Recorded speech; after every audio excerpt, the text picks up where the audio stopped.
Olá, bem-vindo.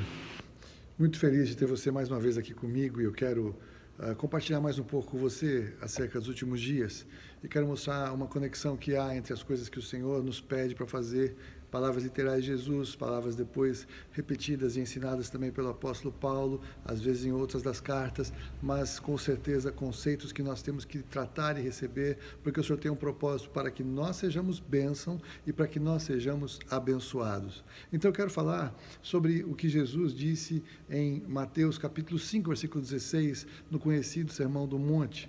Jesus diz: assim brilhe também a vossa luz diante dos homens, para que vejam as vossas boas obras e glorifiquem a vosso Pai que está nos céus. Então, enquanto nós estamos aqui, se nós nascemos de novo, se nós estamos em Cristo, nós somos chamados por Jesus a brilhar neste mundo.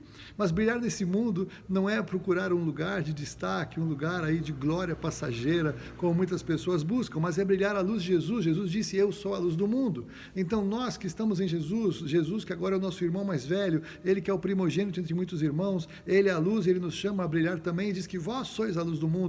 Nós que o seguimos, somos a sua luz, e nós queremos então fazer o quê? Fazer com que as nossas vidas glorifiquem ao Pai, que as pessoas olhem para nós e elas possam conhecer a Deus, elas possam se aproximar do Senhor, possam conhecê-lo pela graça e por meio da fé. E esse contexto Paulo também repete na carta dele à igreja de Filipos, a carta dos Filipenses aos Filipenses. Em Filipenses capítulo 2, versículo 15, Paulo fala o seguinte: para que vos torneis irrepreensíveis e sinceros, filhos de Deus inculpáveis no meio de uma geração pervertida e corrupta, na qual resplandeceis como luzeiro no mundo. Então sim, veja que nós vivemos cada vez mais em uma geração que consegue aprofundar a sua corrupção, aprofundar a sua perversão, aprofundar a sua prática de coisas abomináveis a Deus, em nome de uma liberdade, em nome de uma oportunidade de fazer o que quer, de ser o que quer, de viver como quer, de experimentar o que quer. Então todos sim buscando a sua liberdade plena, e tem todo o direito de fazer isso, e as legislações acabam acompanhando esse tipo de atitudes e de mudanças, a busca pela liberdade, e tudo bem. Diante dos homens, diante de Deus não está tudo bem. Diante de Deus, cada vez mais, o Senhor diz que o tempo, as gerações, a humanidade vai caminhando cada vez mais para longe dele. E enquanto isso acontece, nós somos chamados a brilhar a sua luz em nós, para que aqueles que percebem que o que estão vivendo é vazio, que percebem que aquilo que estão experimentando não pode resolver as suas buscas interiores, possam olhar para nós, possam conhecer o Pai e possam glorificar o Pai, como nós lemos Jesus falando. Então esse é o nosso chamado é brilhar, é resplandecer no mundo. Quanto mais as trevas avançam, quanto mais densas trevas encontramos, mais devemos brilhar a luz de Jesus em nós, nos santificar, conhecer a palavra, ser cheios do Espírito, falar a verdade. Mas enquanto isso, eu quero dizer que o que nós fazemos aqui, como eu já falei algumas vezes, nos leva para a eternidade. O Senhor nos chama a armazenar, a partir daqui da terra, tesouros eternos, tesouros que nos acompanharão para a eternidade, onde a traça não come, onde a ferrugem não corrói, onde o ladrão não mina, onde ninguém pode nos tirar aquilo que nós somos chamados pelo Senhor a viver e praticar, as boas obras que Deus preparou de antemão para que você e eu andemos nelas, como Paulo nos revela em Efésios 2:10. Então o que nós encontramos aqui? Eu quero ler primeiro um texto profético, Daniel no capítulo 12, o livro do profeta Daniel no capítulo 12, versículos 2 e 3, Daniel falando, então você viu no vídeo anterior, acerca da ressurreição dos mortos, quando eu falei que Paulo tratou disso, a igreja de Tessalônica, os mortos em Cristo ressuscitarão primeiro, e depois nós, os vivos, seremos transformados, como a gente vê em 1 Coríntios capítulo 15, e arrebatados, como vemos em 1 Tessalonicenses capítulo capítulo 4, então veja que Daniel profetiza o seguinte, Daniel 12, 2 e 3, muitos dos que dormem no pó ressuscitarão, uns para a vida eterna, outros para a vergonha e horror eterno.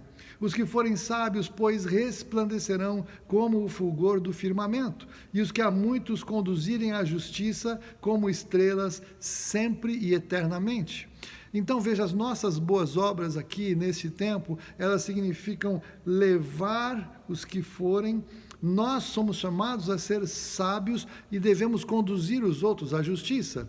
Quem é a justiça? Não é a nossa justiça própria, nós não temos justiça, mas a palavra de Deus nos diz que Jesus Cristo é justiça de Deus para nós. Paulo fala em Romanos capítulo 5, versículo 1, justificados, feitos justiça de Deus, justificados, pois pela fé temos paz com Deus, por meio de nosso Senhor Jesus Cristo. Então, quando nós fazemos isso, nós seremos considerados sábios, porque o Senhor considera a sabedoria do Evangelho. O Evangelho é a sabedoria de Deus que confronta a loucura daqueles que rejeitam a sabedoria de Deus. Paulo chega a falar que Deus nos salvou pela loucura da pregação aos nossos olhos anteriormente à revelação pelo Espírito Santo. Então, veja, nós somos considerados, ou devemos ser considerados sábios por Deus, se fazemos e cumprimos o que Ele espera de nós. E é interessante que nós lemos, então, que nós brilhamos como luzeiros no mundo, ou somos a luz do Senhor neste mundo em que vivemos. Se assim somos, veja que nós vamos resplandecer como o fulgor do firmamento. O firmamento é onde estão as estrelas, não é? O céu que nós vemos às noites estreladas é o brilho no firmamento, tanto é que o próprio Daniel, ele esclarece que como as estrelas, sempre eternamente, há um brilho que nós podemos manifestar, e somos chamados por Deus a manifestar, conforme o que fazemos aqui. Se brilhamos aqui, brilharemos lá, para a glória do Senhor. E Jesus reforça o que Daniel falou. Voltando agora para o Evangelho de Mateus, mas neste momento no capítulo 13, no versículo 43, nós vamos encontrar o Senhor falando o seguinte: então os justos... Aleluia. Quem são os justos? Os justificados pela fé, como eu falei em Romanos 5:1. Não é que nós somos bons, somos ótimos, somos os melhores e Deus nos aceita por isso. Não. Nós reconhecemos o quanto precisávamos da salvação em Cristo. Reconhecemos o nosso pecado, reconhecemos a nossa inadequação para ser aceitos ao Senhor. Não tínhamos obras para apresentar suficientes para a salvação, porque não há obras suficientes para a salvação. A única obra que traz salvação é a obra de Jesus Cristo na cruz do Calvário. E aí os justos resplandecerão como o sol no reino do seu Pai. Quem tem ouvidos para ouvir, ouça. Então, o Senhor Jesus usa muitas vezes essa frase, ele usou aqui nos Evangelhos, mas ele usa nas 7 cartas que ele escreveu às 7 igrejas, que nós encontramos em Apocalipse 2 e 3, capítulos 2 e 3. Quem tem ouvidos para ouvir, ouça. Todas as cartas ele encerra dessa maneira. Sabe por quê? Porque muitos de nós temos ouvidos, mas não queremos ouvir o que o Senhor nos fala. Os que rejeitam ouvir a palavra de Deus não têm como ser salvos, não têm como ser feitos justos, não têm como brilhar no firmamento, não têm como alcançar a sabedoria de Deus para conseguir abençoar, influenciar uma geração que precisa da palavra da verdade.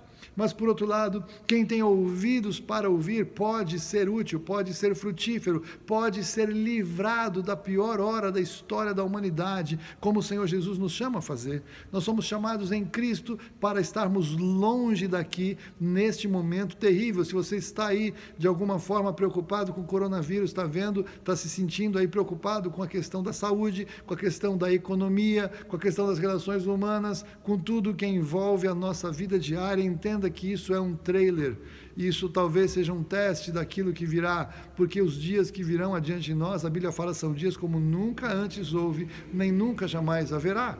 Então, embora nós estejamos vivendo algo que nós nunca vivemos, não é exatamente isso que o Senhor fala, nós vamos tratar disso um pouco mais para frente. O que eu quero dizer para você, então? Você que conhece Jesus, você é chamado a brilhar nesse tempo. Você é chamado a fazer diferença na vida das pessoas. Você e eu não podemos e não estaremos angustiados como todo mundo, porque sabemos quem somos, sabemos para onde vamos, cremos que seremos livrados daqui, ainda que venhamos a morrer aqui, sabemos que morrendo aqui estaremos para sempre com o Senhor, temos a vida eterna, porque Jesus nos salvou, porque nós reconhecemos que nós éramos incapazes de agradar a Deus e recebemos a sua salvação, e isso é sabedoria, isso nos faz justos, isso nos faz santos, é o que a palavra de Deus nos diz. E quando nós fazemos isso e abençoamos pessoas, as pessoas olham para nós, vão receber a palavra do Evangelho e vão glorificar ao Pai pela salvação que há em Jesus Cristo. A glória é dele, não nossa. Ele é o que brilha e não nós, mas ainda assim ele nos chama a brilhar, tanto aqui ao longo da nossa vida, trazendo a verdade de Jesus, como a brilhar na eternidade, no reino. Louvado seja o nome do Senhor. Meu querido, se você não conhece a Jesus Cristo, você precisa conhecer, e eu estou aqui para te ajudar. Se você já conhece a Jesus, se você tem ouvidos para ouvir, ouça o que Jesus está te chamando a fazer. Brilhe, leve muitos à sabedoria, leve muitos à salvação. Vamos levar muitos aos pés do Senhor, aproveitando todas as oportunidades que Ele nos dá de pregar, de sermos úteis para que Ele seja glorificado em nós e através de nós, em nome de Jesus. Amém.